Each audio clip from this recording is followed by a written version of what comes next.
बाया सकाळचा नाश्ता झाला, काही काम नाही केलं तरी जिरलं, काही कोटात म्हणावं लागल, लगेच जिरलं बी. मरणाची भूक लागली आता मला. काय केलंय का बघते घरात.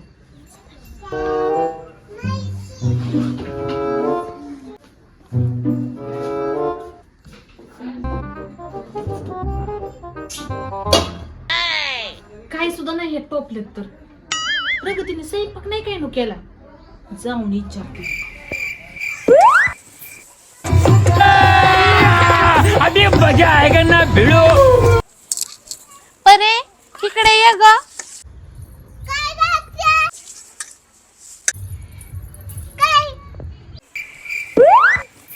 परे आता पर 11 वाजत आल्यात तरी तुझ्या आईने स्वयंपाक नाही केला का ग? अरे देवा, झालं ह्यांचं महाभारत चालू. आता काय करायचं?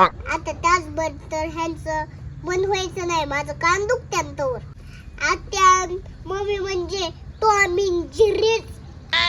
हा पोटात पडली वाटतं आग निसती. भावाला काय सर्दी ताप झाला की बाया लगी आलीच, आणि आली की 8-8 दिवस हालत नाही.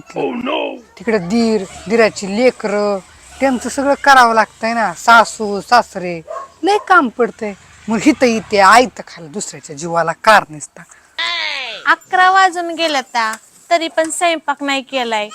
काय करायचं, माणसांना भुका लागल्यात. आता पार दुपारचा टायमिंग झाला. अच्छा, अजून किती दिवस राहायचंय भावाच्या घरी?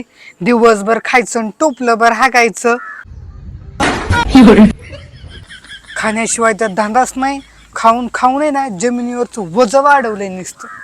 काय तुझ्या बापाचं खाते होय? मी माझ्या भावाचंच खाते. तुझ्या बापाचं जर खाल्लं असतं ना तर गाणीसारखी नाचली असतीस घरात. माझ्या भावाचं खाते म्हणून बरं आहे. तुझ्या बापाचं खाल्लं असतं तर काय बोलली असतीस? हो का? भावाचं खाते म्हण. लहानपणी कावळ्याला म्हणतो काऊ. अच्छा, लहानपणी कावळ्याला म्हणतो काऊ. आणि माझी ननंदबाई 1 नंबरची खादाड खाऊ. अगं आत्या, तुला किती सांगाव ग?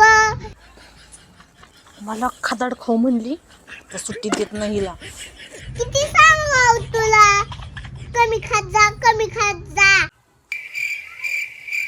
मम्मी बघ तुला कशी म्हणती, खदाड खाऊ.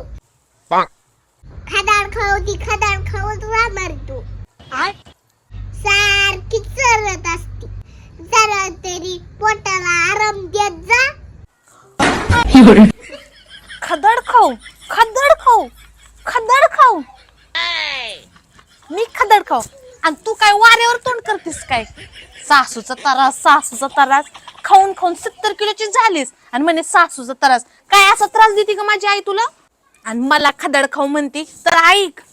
सिंधू नंतर नदी येते पवित्र गंगा. सिंधू नंतर नदी येते पवित्र गंगा. आणि माझी भाऊजाई म्हणजे उकिरड्यावरचा कुळकुळ करणारा भुंगा. अगं मम्मी, आताच्या नको नादी लागू. आता खाऊन मी मजबूत आहे आणि बोलाय बी मजबूत आहे.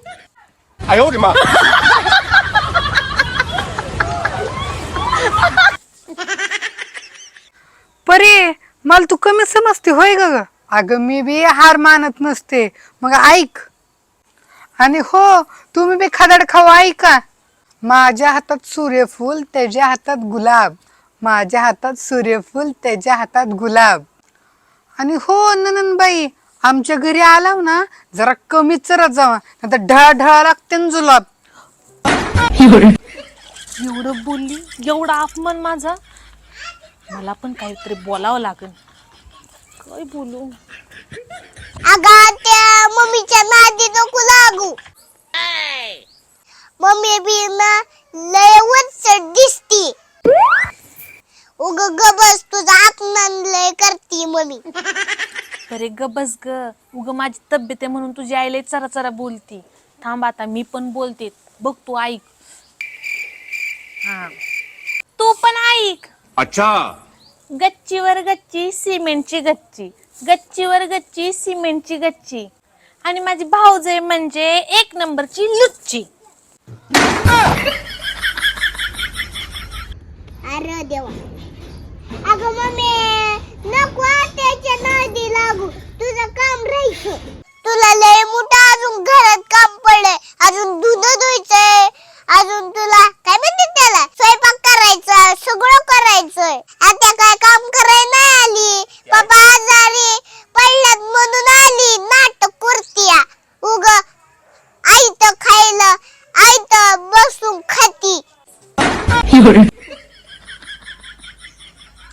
बरोबर आहे अगं परे. कुठं तुझ्या आत्याच्या नादी लागती. काम मुलकाचं पडलंय मला. आता धुणं भांडी झाले, अजून स्वयंपाक करायचा आहे, तर पोटात आग बी पडली. नादीच लागाय नको, काम केलेलं बरं. नादी लागलं तर हिला काय, ही काम करत नाही कुठल्या, आली भावाकड आणि काय बोलावं तर भावाचं कान भरते. बोलणं बी चुकीचं आहे. बोललं तर आमच्या नवरा बायकोतच भांडणं लागते. जाऊ दे बाय, करते काम. नादी लागताना विचार करावा लागतो कुणाच्या नादी लागतोय आपण. तर मित्रांनो, कसं वाटलं उकाना भांडण ननन भाव जायचं आणि परी मधून मधून त्यात तेल ओतत होती. तर मित्रांनो, आवडलास तर लाईक शेअर सबस्क्राईब करा. आणि अजून एक महत्त्वाचं म्हणजे, खरं तर कधी कोण असं बोरच्या मशनीला घाबरलंय का? एक तुम्हाला मी तिकडं बायको हसायला लागली बा. काय झालं तुम्हाला म्हणतो, आमच्या शेजारी एक बोरची मशीन रात्री आली होती आणि 11 वाजता आम्ही सगळी झोपलो होतो आणि 11:45 वाजता मशीन आली. असला आवाज होता मशनीचा, असला आवाज होता मशनीचा की खोटं सांगत नाही. थांबा, विषय काय झाला, एवढा हसण्यासारखा होता मी स्वतःला हसतोय.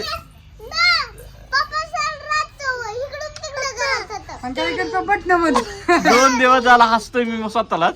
काय झालं, आमच्या घरात एक कूलर आहे, ती बारका कूलर आहे. त्याचं काय होतंय, ती जुना झाल्यामुळं उरपाटा फिरतो ना, उरपाटा फिरला की दड दड दड वाजतो. मग मी फुल झोपेत होतो आणि काय झालं, ती बोरची मशीन चालू झाली, असला आवाज आला. मी उठलो, म्हणलं ती कूलर उड्या मारायला लागलाय. शांत बस, चप. ती कूलर उड्या मारायला लागला म्हणून मी ह्या रूम मधल्या, ही बंद आहे का रूम, ह्या रूम मधली हे करायला लागलो, लाईट्या बंद केल्या सगळं. म्हटलं सगळं बंद बोलत होते वागे. मग आई काय म्हणायची माझी, राव दू बरची मशीन आहे, राव दू बरची मशीन आहे. मला काय ऐकू चालू नाही. अगं तुझी चिमणी का बस की सांगतोय तर सांगू मी द्यायला. बरं, ह्या रूम मधलं कूलर उड्या मारतो ना, म्हणून मी बटणं बंद केली गडबडीत. तसा आज पळालो झोपीत, त्यांच्या अंगावरून उडी मारली बेडवरनं. ही रूम उघडी ना आपली, ही ह्या रूम मध्ये. तर ह्या बी सगळी लाईट्या बंद केल्या, म्हणजे कूलर बंद करण्यासाठी मी एकदम एकखट्या. आणि कोणीतरी झोपीत असं कराल का, मला काय सुद्धा नव्हती. आणि ज्यावेळेस मी ती बटन बंद केलं आणि परत म्हणलं मशीनीचा आवाज आला मला बोरच्या, मग कळलं की बोरची मशीन आहे. एवढा हसतोय 2 दिवस झालं, स्वतःला सगळीच हसते ती. परी बी त्या दिवशी झोपीत दचकायची, उठायची, गे बसलंय हस नको, तो बी दचकत होती. हा, तर असा किस्सा झाला, आठवलं तर हसू दे. असं कुणाच्या बाबतीत झालंय का? माझ्या बाबतीतच नाही, आमच्या शेजारी तर माझा तर एक जण बाबा आहेत, बाबा उठून उड्याच मार, बाबा उठून उड्याच मारतो. काय झालं तिकडं बायको बघा कसं ते हसती. तिनंच मला सांगितलं आमचा किस्सा त्यांच्या घरी, त्यांचा किस्सा आमच्या घरी. आणि 2 दिवस आठवलं की हस, झोपेत माणूस काय करेल. परत मी शांत झाल्यावर असं माझं छाती दाड दाड. नाही मित्रांनो, मशीनचा आवाजच लय भयानक येत होता. सगळे मी म्हणून बटणं बंद केली तरी कूलर कसं काय बंद व्हाय नाही. परत धुंदीतून बाहेर आल्यावर कळलं बोरची मशीन मागं वाजते. 3 दिवस झाला हसतोय बघा, असं डोळ्यातनं पाणी येऊ हसतोय. ओके मित्रांनो, thank you so much. Like share काय कमेंट करा आपला व्हिडिओ आवडला असेल तर.